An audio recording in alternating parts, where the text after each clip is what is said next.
I am in a great mood today. I could see it in your eyes. Something ginormous happened in the Boulay household. What? My wife admitted something huge yesterday. Please do tell. I was shocked. I had to sit down because I wasn't sure what was happening. My mind was spinning. It was insane. We've been married almost 18 years. I went away a few weekends ago to visit you, build your podcast room. A couple weeks have went by, and she finally admitted what happened over the weekend while I was gone. What?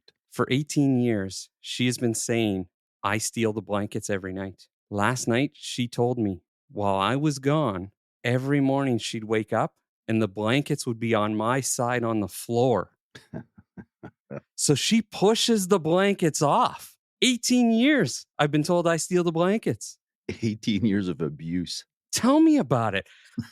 I slept like a baby last night only because I knew I wasn't taking those blankets. That's why you're well rested. But guaranteed she didn't say I was wrong. She just told you the story of the blankets. You're right. She didn't say that. No, I don't even think there was an apology. no, and there won't be. Oh, well, this changes my mood now. This is Taming the Hustle. Or something of the sorts. Everybody wants a piece of me. I'm a lonesome man making history. They say we're all just raindrops in a stream.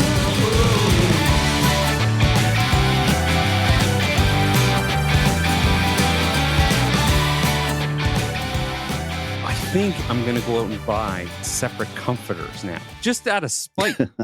Hey, speaking of couples, I want you to start first today. And I want you to talk about dual income couples Yeah. and how that relates in the whole financial planning world. You know what? You put this on the list, right? Mm-hmm. And you put it on the roster for today. I'm going to talk about a couple of things that I'm not sure is what you kind of anticipated as a topic. We may have to just be like a good old school radio station and just have a chat where you're going to kind of challenge me on the spot with what you had in mind in terms of topic. Because first thing that comes to mind for me with respect to dual income financial planning is back in the day, see, I think things are more complicated now. And it's not a sexist thing. It's just let's look at facts, right? So back in the day, you had more often than not, it was the husband went to work, Mm-hmm. mom stayed home to care for the house, keep the household tidy, and look after the kids. And it was a team effort because everything got done, Yep. right? Husband had to go out and, do labor or whatever and bring home money for them to be able to pay for their lifestyle. Yeah. And the wife did everything else. Yes. Which was a tough job. Which was a tough job. And consequently, when you look at finances, is they had one bank account. Yep. And they shared finances because it was a team effort. It wasn't like, oh, this amount is mine and this amount is yours. They just fucking dealt with it as a team and said, okay, we're going to have common interests and common priorities when it comes to our finances. Like, okay, we both love to travel.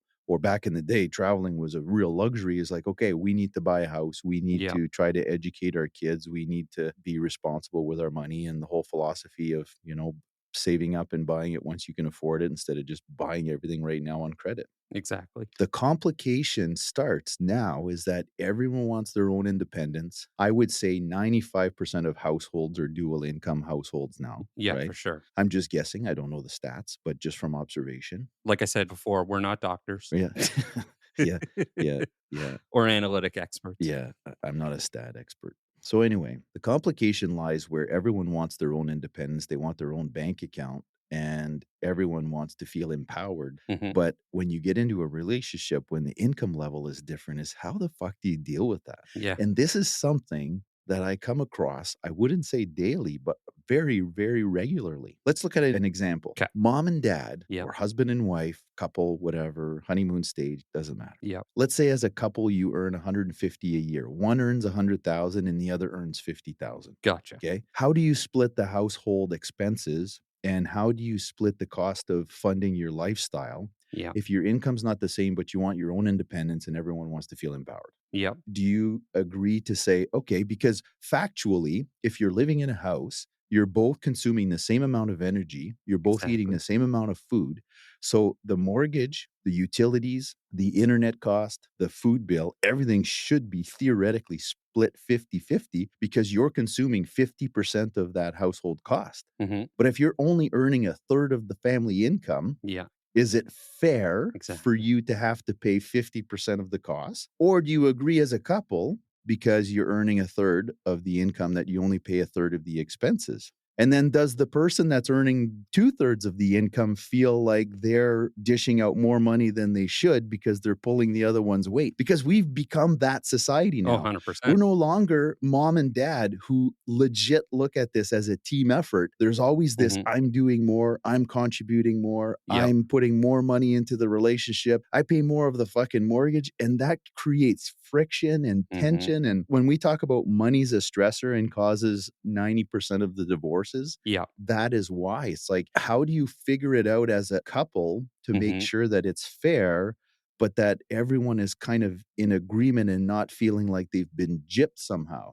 Can you understand where I'm coming from with this? Because 100%. it's become really complicated, and it's added complexity to our job as well too, because I'm sure. we become therapists when it comes to this stuff because there's no right answer. I was actually brainstorming this with Meg earlier when I was prepping for this episode, Yeah. and she says, "Well, what's the answer? Like, you're the expert. What is the answer?" There is no answer. No. You have to work with the relationship that you're given, right? Yeah. So you've got a couple that you're working with. Like, my job is to figure out what it is that is important to them and how they see things, to try to help them see eye to eye so that they can come to some sort of agreement that they feel is fair, right? Exactly. In my relationship, it's funny because I've had this conversation with friends before, and Aaron and I were the anomaly where we have one bank account and we pay the bills from that bank account. The money goes in, whatever gets paid comes out. We don't count dollars and cents. It's just we are a team, exactly what you were saying earlier. But I've had friends who have said, we nickel and dime and fight about the bills because I make a little bit more money than he does, or he makes a little bit more money than her. It works for us to just work as a team. All the money goes in one bank account. That's how much money the Boulets have, not how much money Aaron and Darryl have. However, we have that mindset. We both are very similar in our mindsets. So it works for us, but it's not going to work for everybody. And friends of mine have brought this up. And I always say, I don't look at it as a 50-50 split because you guys make different incomes. And they're like, yeah, but she eats the same amount of food as I do, or he uses as much gas as I do in the house. The tips I've always given have been, think about it like the government and taxes. You are in a tax bracket, so you pay a certain amount of taxes based on your income. And I look at that and I say, think of your household as taxes. So if you're paying a 50 percentile and the other person is paying a 20% or 25 or whatever it is, or 40, that's how it should be split in the household. I tend to agree with you. Like, in a perfect world, you would Yeah. have that one pot of money and you just wouldn't worry about who's contributing more or less because it's a team effort, Yeah. right? I live with that philosophy as well too. But you also have to respect the people that don't feel that way. Yeah. That's most often than not, it's new second relationships, Yeah. right? So you've been burned, you've had some stresses. We've talked about divorce, we've talked about Yeah. prenups, we've talked about all of those, complicated situations that are very, very stressful. Is that you get into a new relationship, you're like, fuck this noise. I'm not, holding up 3/4 of the expense just because I'm making more coin. So I agree with you. In a perfect world, it should be just one pot Yeah. of gold. Everyone is bringing their A game, right? If you have a salary or if you have a career that is earning you less money, the perfect example is a miner, right? Like, the miner's taking a risk going underground and blasting and stuff. So they're going Yeah. to make 140, 150,000 a year. But if you're like a teacher's aide or something and you're making yourself $50,000 a year, Yeah. I mean, you're still going to work every day. You're just not taking on that risk that the miner is. So you're not earning as much money. I don't know. Those fucking kids these days I'd rather take a rock blast to the face than Yeah. deal with some of these Yeah. kids.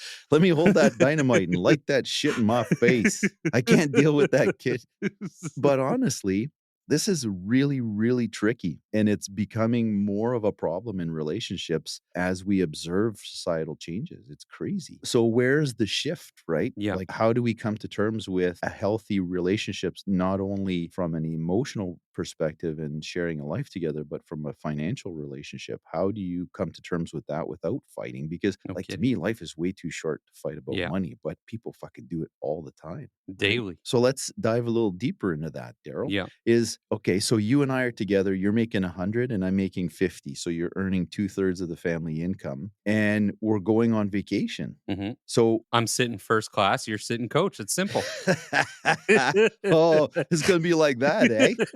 Well, I'm not putting out. What do you ever? Oh my God. Since we got married, our sex life sucks. You go ahead and sit in first class, you jerk. I'm not talking to you the whole vacation. But seriously, it's like you're sitting next to your spouse in the same fucking seat that's Yep. costing you the same amount of money. You're renting the same car, you're going to the same restaurants, you're staying at the same Airbnb or the same all-inclusive fucking vacation in Mexico. So, do you fucking pay a third less or do you have to pay half? So, to me, we just put it all in one pot and we Yeah. make our dreams come true together. But let's be real, people don't all feel that way, and Yeah. that's okay, but how the fuck do we navigate that, right? So all of a Yeah. sudden, you're contributing a third of the vacation, but the one that's contributing two-thirds is fucking dangling this thing, "I'm doing more than you are," Yeah. Yeah. right? So how do we take that stressor out of the relationship? There's no magic answer, like, other than communicating. Like, if Yeah. there's one message that I could relay on to our listeners today is you need to communicate this stuff with your spouse because this could be a reason for divorce, right? No kidding. This could be a relationship ender. One thing that I always wonder about, again, Aaron and I are the anomaly, but couples who are that separate, who are literally nickel and diming everything that they do together when it comes to investing for their future or even for their kids' future, how does that go down? Because I feel like even that, like, I couldn't imagine being in a relationship where it's like one of us is hanging that over someone's head that I make more than you and I contribute more than you. And then saying, like, an RESP saying, well, dad paid for 75% of your school, but mom only paid for 25%. Dude, that is a great point. The first thing that comes to mind is this. You have, let's say, a nurse that's earning like 120,000 a year. Nice. And then you have the husband who's earning $60,000 a year. Hmm. She's got a monster hoop pension. So she's got a defined benefit pension plan that's going to hook her up with retirement forever. But she's the higher income earner. So she has Yeah. the ability to help the spouse, the husband, save for his retirement because he doesn't have a pension plan. Yeah. And because she's a higher income earner, we'll recommend that that spouse do, say, a spousal contribution, which means you're doing an RSP. Okay, so I'm making 60, you're making 120, 130, 140, whatever. Yeah. You're contributing to my RSP because I don't have a pension, and we're doing it as a spousal, so you get the tax break. Mm, Right? So if you're doing 10,000 a year and you're in a 43% tax bracket, you get the $4,300 back. yeah. But the whole 10,000 goes into my name because I don't have a pension plan. So the idea there from a financial planning standpoint is that you have the monster pension with the big income. I have less income with no pension. So we want to be as tax efficient as possible by giving you the tax break, but I own the investment. So the onus on me at retirement is to pay tax on that. So there are provisions with the government to do pension splitting and stuff, but Yeah. aside from all of that, our goal is still to try, if a couple needs 120,000 a year to fund their retirement, we would hope that on paper, at least when filing a tax return, that you're both earning 60,000 so that you pay the least amount of tax possible. Yeah. So we run into situations where we have clients that are couples that are actually counting these dollars where you're going to contribute to my RSP, but I'm going to pay for it, even though I'm earning less money. And we're going to say split the tax rebate to make Yeah. it fair. Like, how complicated No does a kidding. relationship have to be? Right? Do you run your relationship as a business? Yeah. Right? Or do you run it as a team where you're Yeah. all in it with the same objectives and you're in it for life? You brought up a good point about taxes because I've had friends where we've had this conversation where we're sitting around just after tax time and I'm explaining, what our taxes were this year and stuff like that. And I'll say, Renee did such a great job at actually combining and taking parts of our income and like making it work for us so that we're not paying as much taxes as we would if we went to like H&R Block and just did it on our own on a computer program where we're not making it work as a team. And they're like, well, what are you talking about? They're like, when we do our taxes, it's just individual. We don't even combine nothing. And I'm like, it boggles my mind because I'm like, you are missing out on tax benefits No kidding. when you're just being stubborn in a way because you're like, no, everything's separate. We're staying separate. Oh, dude, I see that all the time.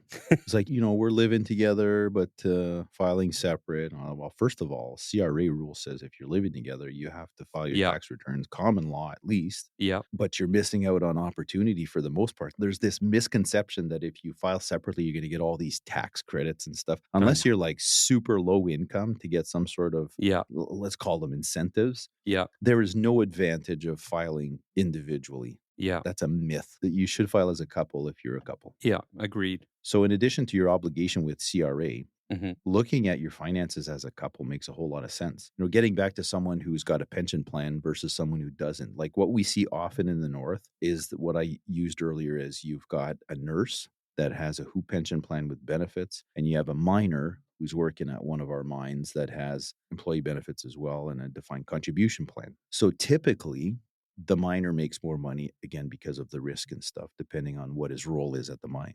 Right? If Yeah. he's sweeping floors, he's obviously going to make less money. But if he's blasting and handling dynamite and he's a high producing miner, he's going to have much larger bonuses and he's going to have really good income. So the spouse that is working at the hospital that has a WHO pension plan, her pension essentially is going to replace 60% of her income if she has enough years of service. Hmm. So if you look as a couple where the wealth accumulation is, we often forget the value of the pension plan because the Yeah. pension plan could end up being worth, say, Way 1.5 more. or $2 million Yeah. at retirement. But as you're accumulating wealth that you can see on your investment statement or on your mobile app with your bank or whatever, is typically you would see the wealth growing on the miner's side because he has to fund his own retirement, make his own investment choices, and be responsible for, managing his investments properly. Yeah. So there's a discrepancy there that, on paper, you'll see that the miner is growing his wealth and we're contributing, pretty aggressively to his portfolio, knowing that the nurse is going to have 60% of her income replaced at retirement. Yeah. Yeah. So you have to have a little bit of financial wisdom to be able to have these conversations as a couple to understand it's like, okay, Darryl, just because you're earning 150 and you've got 800,000 in investment doesn't mean that you've kind of left me out of the picture. Hmm. I recognize that my pension is going to pay me $60,000 a year for the rest of my life. So again, financial planning for dual income families is having conversation, communication is key, and having a solid plan of attack and understanding why you're making the decisions that you're making.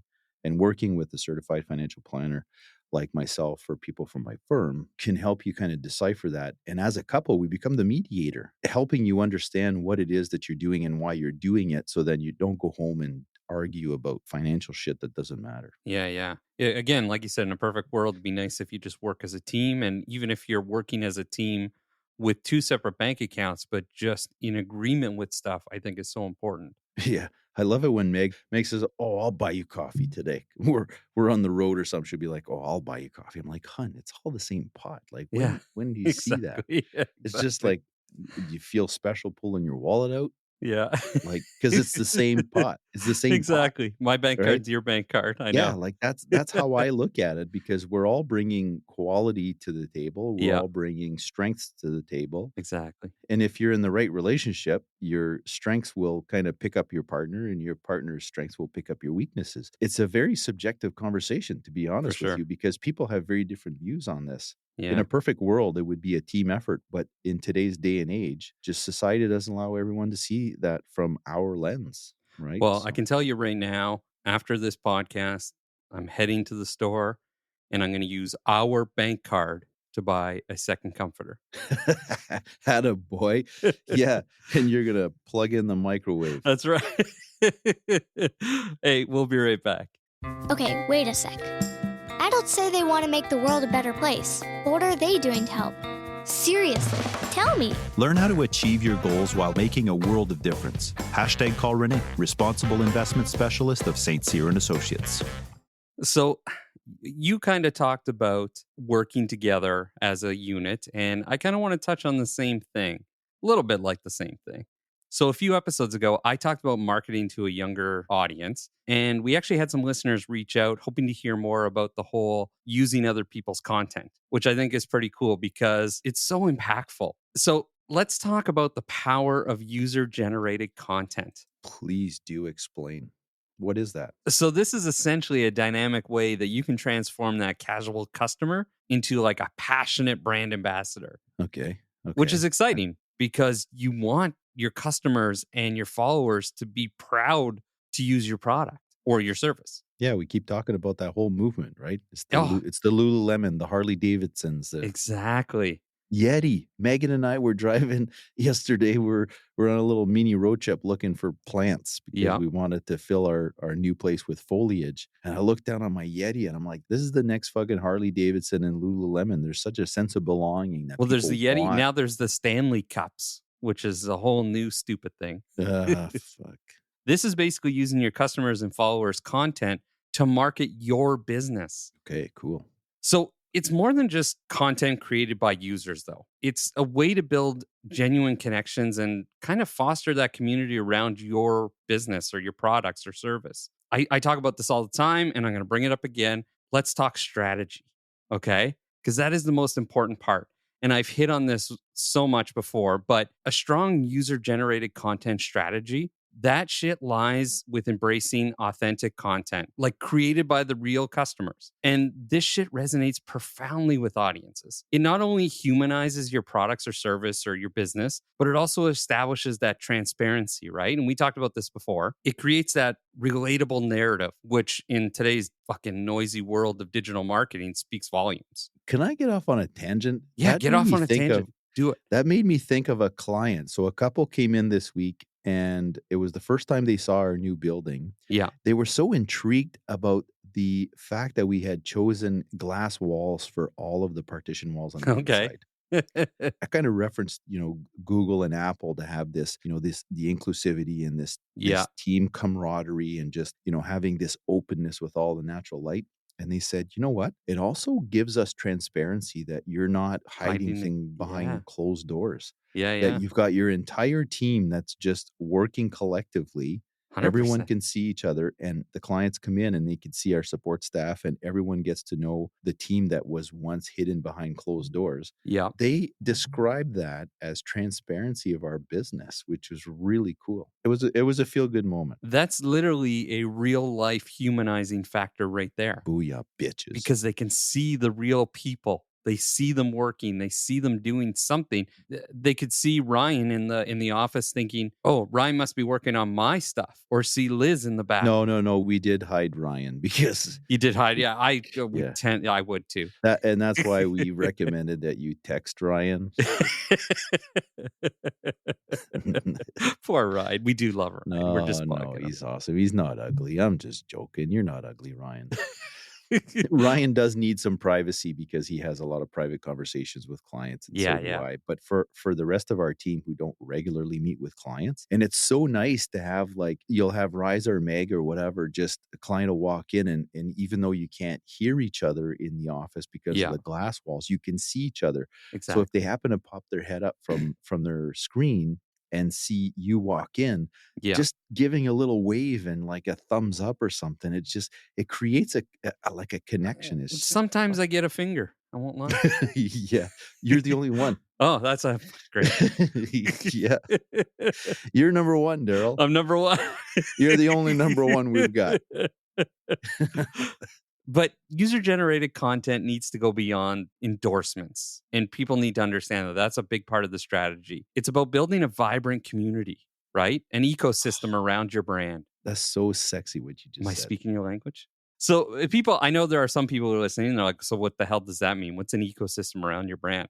Well, it means you're going to create engagement and interaction among your customers. So it's not just that they're going to post stuff about you or you're going to post their content. You're creating space where they feel connected with each other and your brand, where they can talk to each other. But the key here is that you, as the brand, need to actively participate in these communities. So whether that's a Facebook group or just on your socials and you're in the chat, in the comments, you need to acknowledge and celebrate that diverse way in which your business is being experienced by these people. Well, I have a question for you on that one, sir. Yeah. So I'm probably not alone. But the business that we're in is very confidential, right? So people will go to Tim Hortons and talk about their STDs long before they're going to talk about their finances, whether they have money or they have debt. No one wants to talk about how rich they are. Well, the odd jerk, right? The guy with the small dick and the big tires. We That's talked right. about him before, but for the most part, people that are wealthy don't want to brag about it, and people that are poor are embarrassed about it. So finances is more confidential than your prostate problems, right?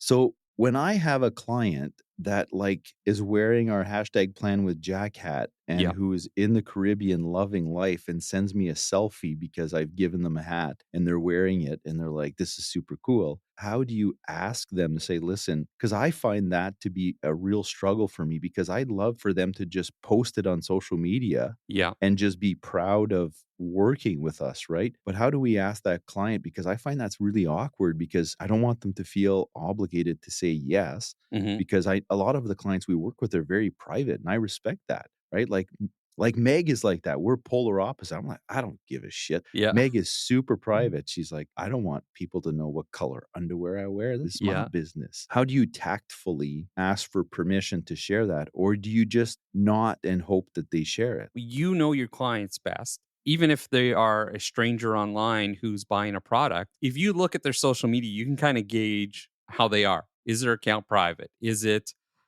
all these things. And so you have to kind of decide, is this the right client who could be a good brand ambassador, right? Is this a client who would be proud to say, this is what I do or whatever? Or are they just so shy and so, that closed, tight minded that it's like, if I ask to share this, they're going to be so uncomfortable. So you kind of got to gauge each person based on that. And then, yeah, it sucks, but you got to just ask. And when you ask, you can be tasteful about it. You could even beat around the bush if you're really trying to avoid just coming out and asking by saying, oh my God, I love this shot. I wish we could put this on our social media for everyone to see because this is such a captivating moment. Yeah, it's a good point. And because it's funny, some clients will actually send me a picture and say, you're good to post this on social media Nice. because they know that Yeah. there's some benefit because we genuinely want to create this Hmm. sense of belonging, right? Is like we want to have the Lululemon and the Harley Yeah. Davidson and the Yeti brand for people to be super proud of working with us. Well, and that's why I say like these Facebook groups, they're very important because it allows you to touch with your base. And I know you are a business that's confidential. However, if you had like a Facebook group, and I know it makes you need time to do that. So I'm not saying you need to do that. I'm not giving you crap for what you do. No, I don't have time for that. No, I'm exactly. sorry. Well, we do a podcast, which is your group. We're talking to people already. So, but if you had a Facebook group, for example, you could post stuff where you could say to your Facebook group where we've been talking about dual income couples and here are some tips that we've come up with and then see who responds. And you don't have to jump on them right away. But if people start responding, you're like, oh, these are clients. They're responding publicly, really. And now you start engaging with them. You agree with them. You say, oh, yeah, great point. Or, well, you know what? We think about it a different way, whatever it is. And the more you engage with them, the more they're going to start to interact with you. And then that's when you build that trust. Like I've said before, the authenticity, you build that. And then all of a sudden now they're so compelled that, yeah, on their social media page, they are going to post that picture with your t-shirt on or your hat on because they're excited about it. They know you talk about them. They're not afraid to talk in public about you. So then when you ask them, can I post this picture? It's already in the works. It's been in the works for months or years, right? Yeah, because we're not the reason, because it's their income and their efforts that sent them to Mexico or to send them to Costa Rica or Hmm. they're spending time in Europe. We've got clients all over the world. And I genuinely give a fuck about these people. They're Yeah. my friends, they're my family. Yeah. So it's like when I get those genuine posts that Yeah. people aren't even asking or kind of suggesting, they just do it. Yeah. It's just like, oh, thanks to René and his team, this allowed us to do this or to be here or to do that. And I was like, oh, that's more than any amount of money or anything. It's like we've had a direct impact in the Yeah, for lives of the sure. people that we work with. And that is my purpose in life. But that's the thing, you actively participate in those types of moments, right? So other people, they'll see clients will reach out and be like, "Oh my god, look at I'm on vacation thanks to you." And privately, they'll message back and they're like, "Oh, congratulations. Great." However, when they post it on social media, a lot of people will just click the like button. Oh, they're wearing my t-shirt. I like it. No, comment. Say something great Yeah, you about it. have to engage them. You got to jump on that. Exactly. So that leads me to my next point of kind of what you can do. Well, optimize your user generated content strategy by designing experiences. This is huge. And this naturally lends themselves to sharing, whether it's interactive contests, challenges, immersive campaigns where you encourage users to share and participate and their outcomes are being put on social media. The more shareable the experience, the higher the likelihood of user generated content that extends your brand's reach organically. Sometimes you do the breakfast in the mornings outside of your place. When you're doing that and we're taking pictures and we're posting them online, that is what I'm talking about. Those shareable moments, right? You take a picture of someone eating bacon and eggs and drinking coffee outside your office, and you share that to social media because they're okay. Do you mind if we share this? No, no, no, share it. Go ahead. You share it. Now, guess what? They're going to share your content. You need to leverage that power of social media platforms, right? And I've said it before, identify your target audience is the most important part you can do. And then you tailor that user generated content on those platforms, whether it's through branded hashtags, interactive polls. One of my favorites is like the story feature on Instagram, because you can allow people to participate by saying, upload your picture. And you literally put the little sticker, upload your picture. But again, engaging with your audience on these platforms not only amplifies the visibility of that content, but it also enhances your brand's overall social media presence, because you're saying, hey, we're out there, we're doing this, we're communicating with you. So a big part of our team is physical fitness, right? As a balance to, the Mm-hmm. body, mind, and soul. So like a big part of our team, like Ryan is a very avid swimmer. Megan competes, of course. I love to stay fit. I'm trying to just like slow the aging process. Our whole team is on board with physical activity. So we did Yeah. this Fit February that we're at the tail end of. Yeah.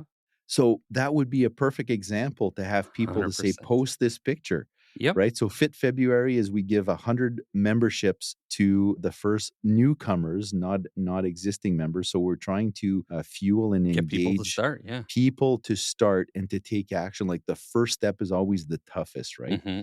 So having that kind of strategy to get people involved in something that we really feel passionate and we feel strongly about, we feel the importance of getting physically active, Yep. is that, oh, post your picture. And then all of a sudden you got someone who's on a treadmill or someone who's getting personal training or someone who's lost 5 pounds, right? Yeah. That could be fucking huge for Oh, someone. 100%. You know how much of a gazelle you feel like when you start to lose weight? Oh, Like no it kidding. just, you feel better, you sleep Yep. better, your mood is better. It's like, fuck, why would we not I all dance in do the mirror this? naked a little better.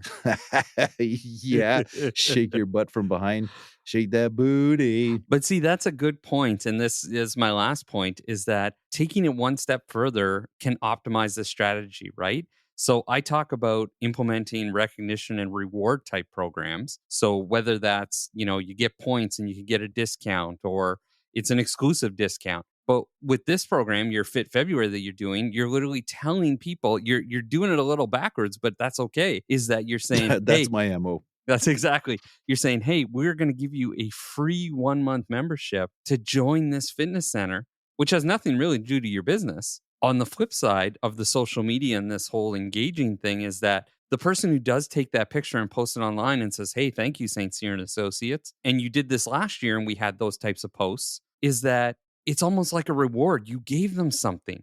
It's not just post the fucking picture and that's it. You're giving them something. That's why I say, like, whether it's an exclusive discount, or you're going to do a spotlight campaign on this person, or you're featuring their content, if you're a bigger company, on your official social media channels, right? It's all about that appreciation factor. And people love free shit, right? Whether it's a discount, whether it's like nominal or not, it creates that positive feedback type loop, right? Then when I say that, I mean, they love you, you love them, the whole circle of love type thing. There's this one person that took advantage of our free membership last year in January of 2023. Yeah. And Megan still sees this person regularly at the gym, Amazing. working out, and has maintained that level of physical activity. So So out awesome. of 100, if we have one One. of the Yeah. one, it's worth it because we've made a difference. Yeah. It's so impactful to So be able awesome. to do something that recognizes your business and what your business is about and the values that you guys kind of cherish, Yeah. and actually making a difference in the community that you live, work, and spend your money and spend your time in. It's so Well, enriching, here's the Darryl, like great fucking thing insane.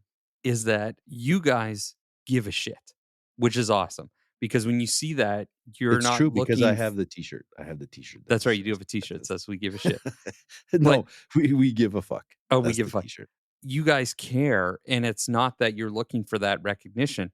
You're just happy to see them at the gym and you made the difference. But at the same time, if you flip that, whether it's on social media or just word of mouth, somebody at some point has said to this person, so what got you to come to the gym and start this whole fitness journey? And for them to say, oh, St. Cyr and Associates gave a free 1 month. That's what I'm talking about. That's a brand ambassador.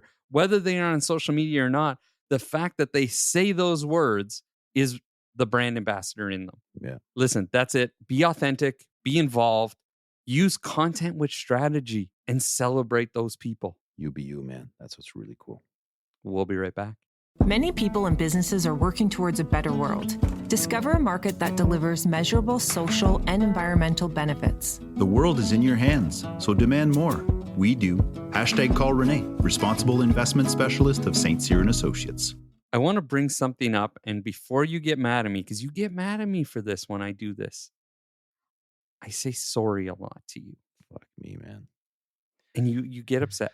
But I want to talk about, I'm upset right now. I know, I want to talk about being human. Not so much the sorry. The sorry is part of it. Being overly apologetic is not being human. Well, I want to take it a step further. We're not. Than just, I'm not a pro. I'm not a pro, but I know that. I want to take it a step further and not just talk about the I'm sorry, but the art of the apology. I know. I'm sorry. Oh my God. I've heard that a fucking 100,000 times from you. I'll be honest with you. I was expecting you to apologize for apologizing right now. I'm sorry. I'm sorry. Sorry, man. I'm sorry. I'm sorry. I want to talk more about in relationships and whether that's with a spouse, like someone you're intimate with, whether that's a friend, whether that's a coworker, because we have times in our life where something happens on a bigger scale. And sometimes we can get in our own heads that even though we know we're wrong, we still want to fight and not say that apology. That's so weird how, like, us as humans just have this very, very strong desire to be right. Oh. Why is that? Like, I wish we could, you know. Well, we should I'll tell find you a the right psycholo- answer because I have it. we should find us. We should find a psychologist to interview on this because I would love to understand the human behavior on this. It's like, Yeah. I'm at the point where I don't apologize because I know that Megan won't. So I'm like, it's not 50-50 here. We're not sharing a bank account. I'm so of tired sorries. of apologizing because she won't apologize when she's at fault. So You why guys would have I your own separate accounts of apologies. even when I'm wrong, I don't apologize anymore because I'm like, when she's wrong, she never apologizes. I would love to have a psychologist fucking come on this show and tell us why that is, because we should. You know what? When you're wrong, I was like, Meg, I'm sorry, man. I fucked up. Yeah. And that's impactful when you're genuine about it too, right? Yes. I'm not perfect. I hate being called the boss, by the way. When I'm at the office, we're I just a called you team. that once, and boy, you've given me dirty looks over the years, but that was on another level. Who am I? Bruce Springsteen? Yeah. Fuck you, man.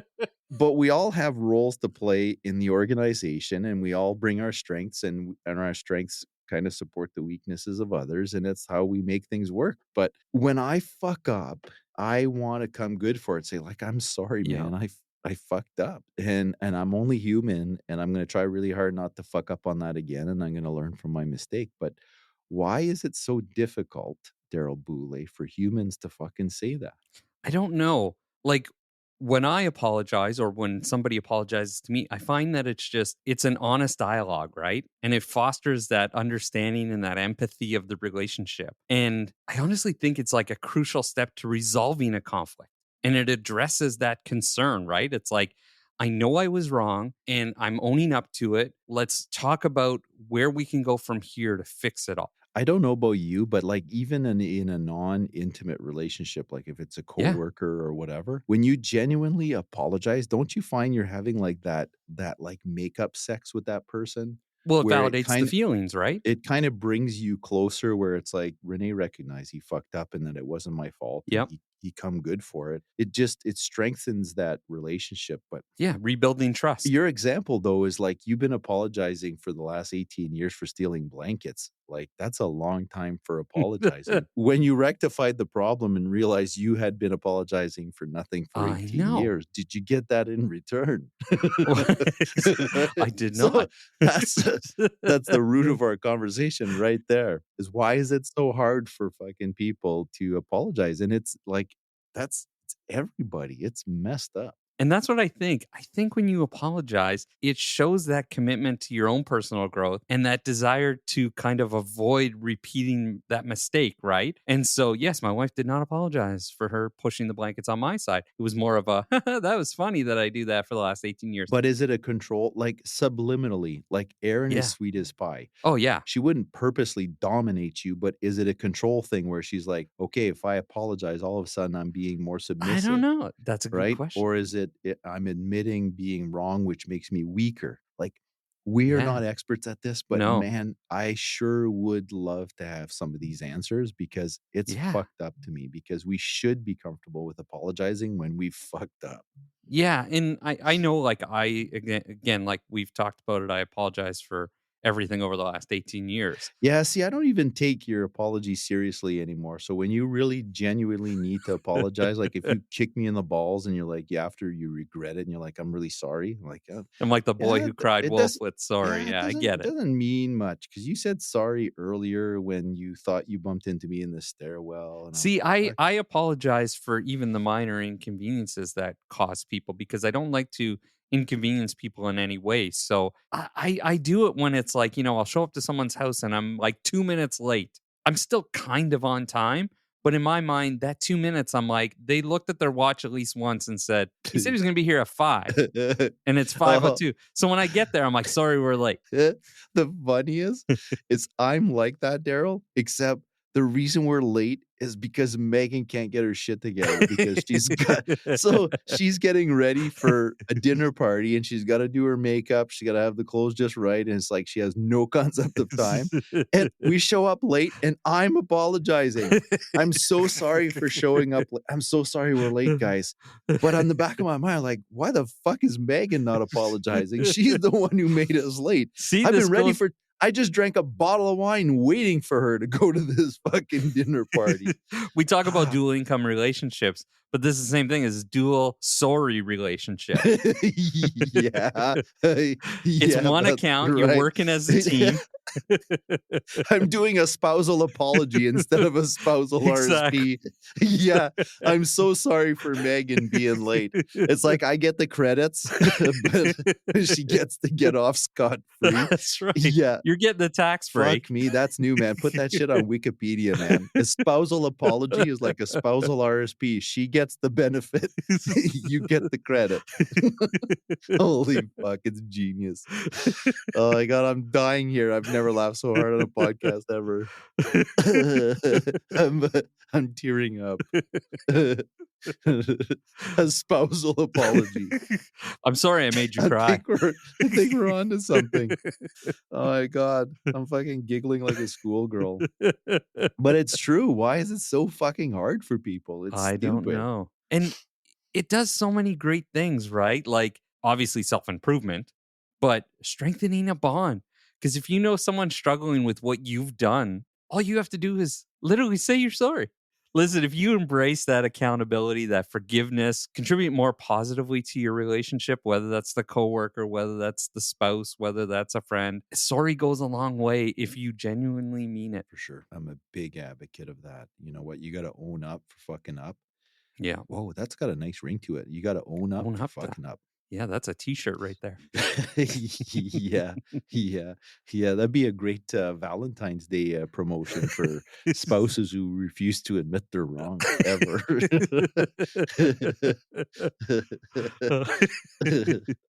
Hey, listen, we are out of here. Thanks for joining us. I'm sorry if we said anything that you didn't like.